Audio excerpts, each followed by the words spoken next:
السلام علیکم رحمۃ اللہ وبرکاتہ. میں آپ کا اپنا پیارا دوست اسرائیل خان پھر سے حاضر ہوا ہوں the real history RH channel لے کر سلطان صلاح الدین ایوبی کی داستان. امید ہے آپ کو یہ کہانی اچھی لگتی ہوگی. آپ کا اپنا چینل ہے, اسے لائک, سبسکرائب, کمنٹ, شیئر ضرور کریے گا. آج کے کردار میں تقی الدین, علی بن سفیان, سلطان صلاح الدین ایوبی, نور الدین جنگی. ان کے امیر نے جو بات کہی ہے وہ خدا کی آواز ہے. اس کا نتیجہ یہ ہے کہ اللہ کے بندے بدکار اور عیاش انسانوں کے غلام ہوتے چلے جا رہے ہیں. قوم حاکم اور محکوم میں تقسیم ہوتی چلی جا رہی ہے. ہم دیکھ رہے ہیں کہ دشمن ہماری جڑیں کاٹ رہا ہے اور ہماری قوم کے ایک حصے کو کفر کی تاریکیوں میں دھکیلتا چلا جا رہا ہے. اگر ہم نے سخت رویہ اختیار نہ کیا تو اس کا مطلب یہ ہوگا کہ ہم کفر کی تائید کر رہے ہیں. میرے بھائی صلاح الدین ایوبی نے مجھے کہا تھا کہ غداری ہماری روایت بنتی جا رہی ہے, لیکن میں یہ بھی دیکھ رہا ہوں کہ یہ بھی روایت بنتی جا رہی ہے کہ ایک ٹولہ حکومت کیا کرے گا اور قوم محکوم ہوگی. حکمران ٹولہ قوم کا خزانہ شراب میں بہائے گا اور قوم پانی کے گھونٹ کو بھی ترسے گی. میرے بھائی نے ٹھیک کہا تھا کہ ہمیں قوم اور مذہب کے متعلق پر نظر رکھنی چاہیے, مستقبل پر نظر رکھنی چاہیے. ہمیں قوم میں وقار اور کردار کی بلندی پیدا کرنی ہے. آنے والی نسلیں ہماری خبروں سے جواب مانگے گی, اس مقصد کے لیے کہ ہمیں ایسی کارروائی سے گریز نہیں کرنا چاہیے جو ملک اور مذہب کے لیے سود مند ہو. اگر یہ برحق اقدار قوم کے چند ایک افراد کے لیے تکلیف دہ ثابت ہوتا ہے تو ہمیں اس کی پرواہ نہیں کرنی چاہیے. ہم قوم کا مفاد اور وقار چند ایک افراد کی خوشنودی پر قربان نہیں کر سکتے. ہم ملک کے ایک اتنے بڑے حصے کو صرف اس لیے دشمن کی تخریب کاری کے سپرد نہیں کر سکتے کہ وہاں کے لوگوں کے جذبات مجروح ہوں گے. تم دیکھ رہے ہو کہ وہاں کے لوگ سیدھے سادے اور بے علم ہیں. انہیں اپنے وہ مسلمان بھائی جو قبیلوں کے سردار ہیں اور مذہب کے اجرادار ہیں دشمن کا اعلی کار بن کر گمراہ کر رہے ہیں. اجلاس میں کسی کو توقع نہیں تھی کہ تقی الدین کا رد عمل اتنا شدید اور فیصلہ اتنا سخت ہوگا کہ اس نے جو دلائل پیش کیے ان کے خلاف کسی کو جرأت نہ ہوئی کہ کوئی بولے, کوئی مشورہ ہی پیش کرتا. اس نے کہا, مصر میں جو فوج ہے یہ محاذ سے آئی ہے اور اس سے پہلے بھی لڑ چکی ہے.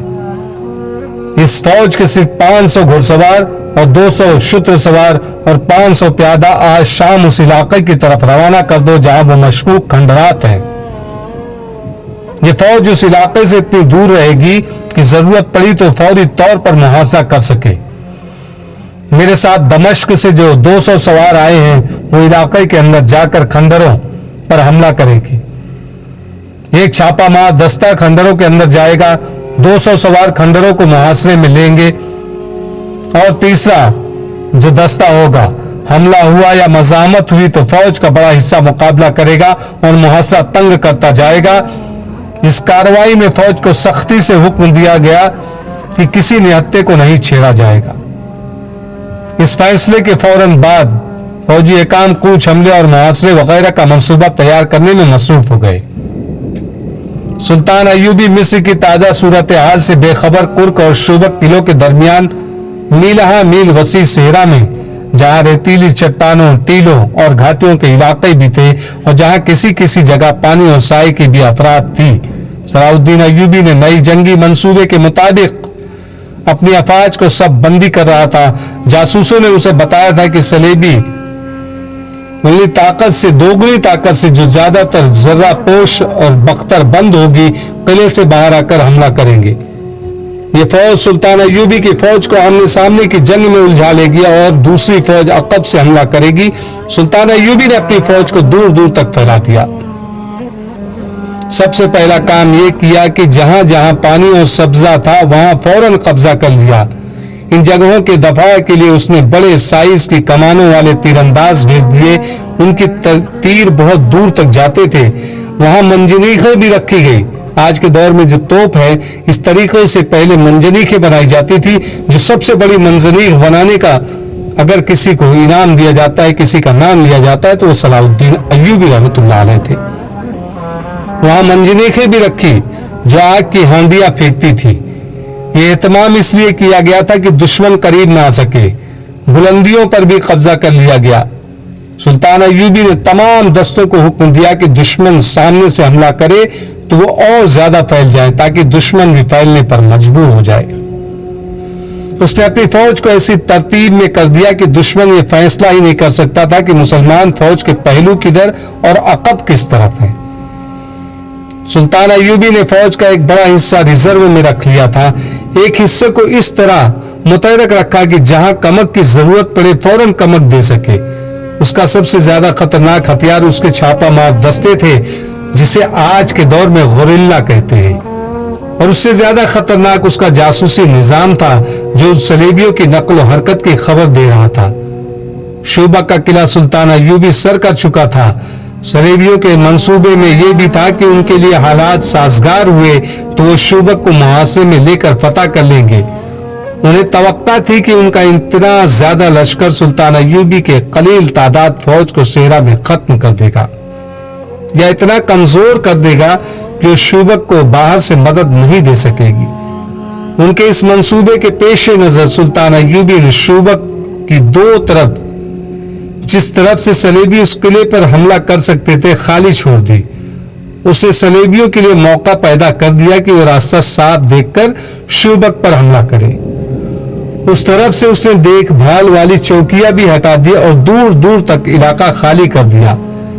सलेबियों के जासूसों ने कुर्क में फौरन इत्तला पहुंचाई कि सुल्तान अय्यूबी ने सलेबियों के साथ सेहरा में लड़ने के लिए फौज शूबक से दूर इकट्ठी कर ली है और शूबक का रास्ता साफ हो गया है। सलेबियों ने फौरन अपनी इस फौज को, जो सुल्तान अय्यूबी पर सामने से हमला करने के लिए बाहर निकली थी, हुक्म दे दिया कि रुख बदल कर शूबक की तरफ चली जाए।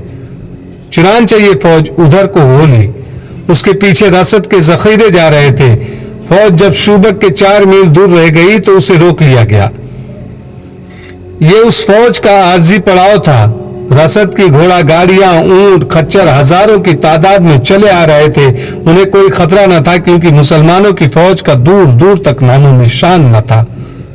सलेबी हुक्मरान बहुत खुश थे।